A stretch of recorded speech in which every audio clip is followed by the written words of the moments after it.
now I'm like, it's part of my life and I'm comfortable with it. And it was a great experience. I met incredible people and, got to tour the world in Japan and Europe. And, I think I've been to every state except Alaska and Hawaii. Yeah. But yeah, so it was a fun experience. But, ultimately, it wasn't what I wanted to do. It was like 7 days a week babysitting.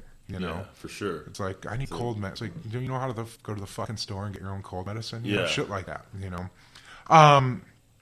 So I stopped doing it, really.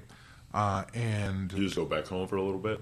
I kind of, I had this girlfriend at the time who lived in Minneapolis, and we started getting serious. And so I left Chicago and moved to Minneapolis when I just quit and, moved to Minneapolis to be with this woman. And then I'm like, I want to start cooking again. And I guess I should go back, because towards the end of my touring and working, I would spend more time in the back of the bus, like reading cookbooks. Like I bought the French Laundry cookbook while I was on the road with bands, and I would, like probably a Borders or Barnes and Noble or something, and I would read that in the back of the bus. Like everyone would be playing PlayStation or, partying. I just like literally buying cookbooks, like, the Trotter books, the French Laundry books, all that kind of stuff. And that's really what I did the last like year really of my life on the road, was do that. So I'm like, I remember talking to Danny Andriano, the bass player, and he loves food too and cooking. And I'm like, dude, if this shit doesn't work out for me, I'm going to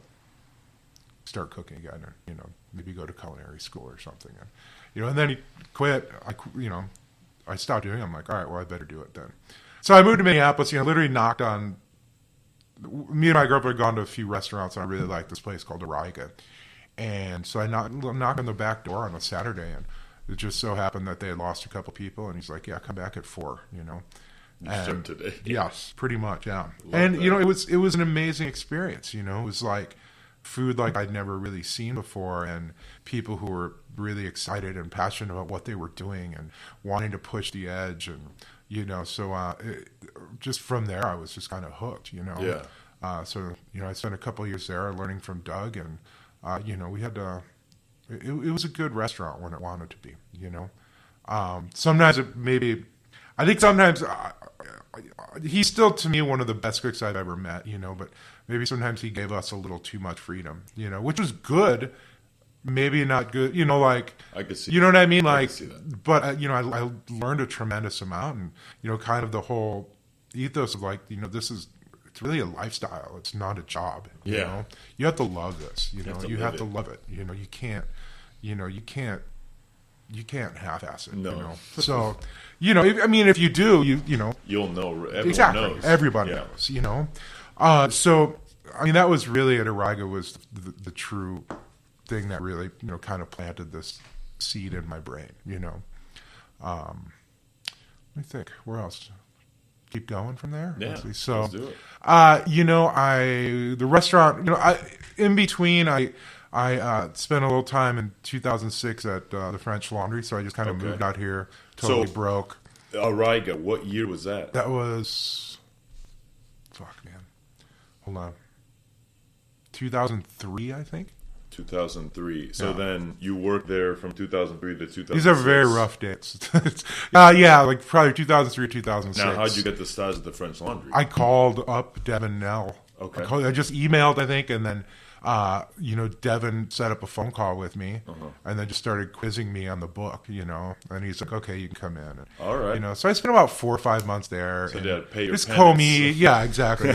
Like commis stuff, and then, but it really opened my eyes, because like I'd never seen a kitchen run like that before, For as great as Ariga was, it was still kind of a bit of a, what Bourdain say, like a pirate ship, Yeah, for sure. But this is the first time I'd ever seen structure like that, and it was just like, whoa, holy shit, So 4 months later, Doug calls me and offers me a sous chef job back at Ariga. So I took that. I do wish I would have stayed, but whatever. Things work out how they work out. Yeah, for sure. So we did that, and then we ended up closing the restaurant shortly after that, after I got back, like maybe 6 months or something, which was, I was actually bizarrely emotional about that. It's funny how attached you get to things and restaurants. For sure. From that point, I've always kind of, in my brain treated restaurants as living, breathing things, like the structures. You know what I mean? Like, I get it. To the point where when I write menus, it's very difficult for me unless I've been in the space or been in, you know, you want to feel it. And you want to, each physical space, I think, demands something a little different than every, you know? So after Doug had taken this, you know, it was one of those I need a job kind of jobs, you know, we've all done.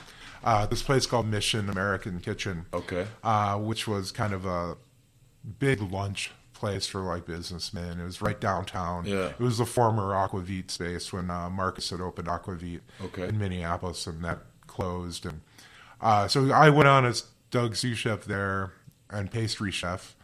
That's how it always happens. Yeah. I think we lasted a year there. And then I got an offer from another chef who I really respect in town, Stephen Brown. He was... How did you know about him? So through my friend Josh Haberger, who me and Josh had worked at Ariga together. Gotcha. And then Josh and Stephen were buddies, and you know Josh had worked at Kraft, and you know he was one of the opening cooks at Alinea. You know, but some Minneapolis guy, you know. And me and Josh got to be really close friends pretty quick, and Stephen was opening this new restaurant at the Hotel Ivy, which was Starwood, like luxury hotel. And this was like when the Republican National Convention was coming to Minneapolis. And there were all these brand new hotels opening up, and you know, everyone they kind of went overboard on it. You know, I can see that. So I signed on as me and Josh. Josh was a chef de cuisine. I was a sous chef. And then Stephen was a chef, and Stephen was just a great chef. He had this restaurant called Levon that I used to love to go to. It was like some of the best. Actually, me and my roommate were talking about it last night. Restaurant Levon. It was just, you know, just kind of very progressive food. And keep in mind, we're in Minneapolis, you know what I mean? So it's not like, you know, we're not on the coast or anything, but just absolutely great meals there. And he left there and did this hotel project, and I think we were all a little in over our heads for the hotel world, you know, because it just demands a little bit different than just an independent restaurant. I can see you. So you know, none of us really lasted that long. I think I was the last one to go from there. You know, and like I said, that restaurant was great for like 3 months, you know, and then we all started either getting fired or leaving. You know, I got an offer from a chef named Tim McKee. Who Tim was kind of one of the, I told you there's like 3 chefs that I really admire. Tim was the third one. And, you know, I kind of told myself I wanted to work for all 3 of these guys. Tim was the first chef from Minneapolis to win a Beard Award, and you know he was Food and Wine Best New Chef in like '98 or something. You know? Great guy, great human being, just great. So he was. He wanted me to be the executive chef of this restaurant called SeaChange, which was at the Guthrie Theater in Minneapolis. And the Guthrie was, you know, a large theater building with 3 things. It's actually one of the probably best, like outside of Broadway, it's like one of the most legitimate, you know, theater places in the country, you know. So when I agreed to do that, and like I remember the first 2 months, they were doing 3 different plays by Tony Kushner, who like, Tony Kushner is probably the most famous living playwright. He wrote like Munich and Angels in America and all this stuff. And I remember like I'd make him dinner at 11 o'clock every night. You know, it's like it was like a legit theater place. It was cool. And we also got tickets too, like when we free tickets. So it's like I saw I got some cool plays, and you know. But that was where I kind of really started. I don't know, becoming my own a little bit, and sort of not needing anybody. You know, and you know, the food we did there, you know, my sous chef at the time was this kid, Jim Christensen, who, you know, Jim's a fantastic cook. And, you know, he went on to be a Food and Wine Best New Chef a couple of years back. And, you know, it's just like some of the great memories, like working there. You know, where I met Jamie Malone, who, you know, we, you know, dated for years and went on to open the Grand Cafe together. You know, just made a bunch of great relationships. Yeah, for sure. Know? So it was a fun time, you know, it was super fun, you know. And then from there, me and Josh decided to open up Catbird's Eat, and we, you know, we didn't have that name at the time. But, what was it originally? Well, we didn't even have like Ortolan. I think we want to call it Ortolan originally. And then the woman we hired as our publicist was like, "You can't do that. There's a restaurant in LA that just shut down. called Ortolan. So like, just don't don't resurrect Susan Hosmer. Yeah, she's absolutely fantastic publicist and great woman. She's just a great person. Yeah. But I'm glad she talked us out of that. And Josh had left, and he was running this bar in Nashville called Patterson House. Mm-hmm. And oddly enough, my family lived in Nashville. Okay. So it was kind of a weird coincidence. And then the owners of the bar, I came out there, and Josh had been talking to them about this restaurant idea we had, and they were like, well, we want to get the upstairs space. It was this old house, the Patterson House was this old house, and we want to get the upstairs space. It's a hair salon. Would you guys want to do the restaurant there? So we're like, yeah, sure, So they started construction on that. Josh had moved back to Chicago briefly to open up Aviary with Grant. Wow. And then I went, during the 4 or 5 months, I went to Noma to kind of kill 4 or 5 months for the construction. Exactly. Yeah. And spent time in the test kitchen with Sam Nutter and Torsten Vilger and Lars. And I did some of the services too, but mainly on the houseboat there. Okay. Which is great. It was super eye-opening. It's like pretty cool to see how those guys, the whole process of that restaurant. And that was early on too, at the old building. Who was the CC at that time? It was Matt Orlando. Okay, So, gotcha. Yeah. Who Matt's an absolutely great guy. Oh too, my God, amazing. Yeah, and that's where I met Trevor Morin, who later came on to Catbird Seat to be my sous chef at Catbird Seat. Trevor's still there. He just opened up. Trevor's food's incredible. He came and did it. He did 12 days. Yeah, so super cool. Yeah, so Trevor just opened up a dumpling shop called Locust, Okay. named after the band Locust. And I mean, that's the only time I've eaten at Catbird Seat was when he was there. When I left, he took over for me, and that was the only meal I've ever had there, and it was just just incredible. He's just an extremely talented chef. He's got that energy too. Yeah, the he's energy, like just there, a little Irish guy. I'm like, it's fuck incredible, yeah. So I'm very grateful. Me and him are still close, and but yeah, the food at Locust looks incredible. It's just like dumplings and shrimp toast and kakagori. I remember he started kakagori with anybody. It got really trendy, Yeah. But I remember he was doing that before, because when I moved back to Minneapolis after Catbird Seat, I started doing these yakitori pop-ups. Me and Jamie did. We had him come down for one of them, and he did like this. His brought his kakagori machine. We had a great time. You know? And then all of a sudden, maybe 6 months later, you saw it everywhere.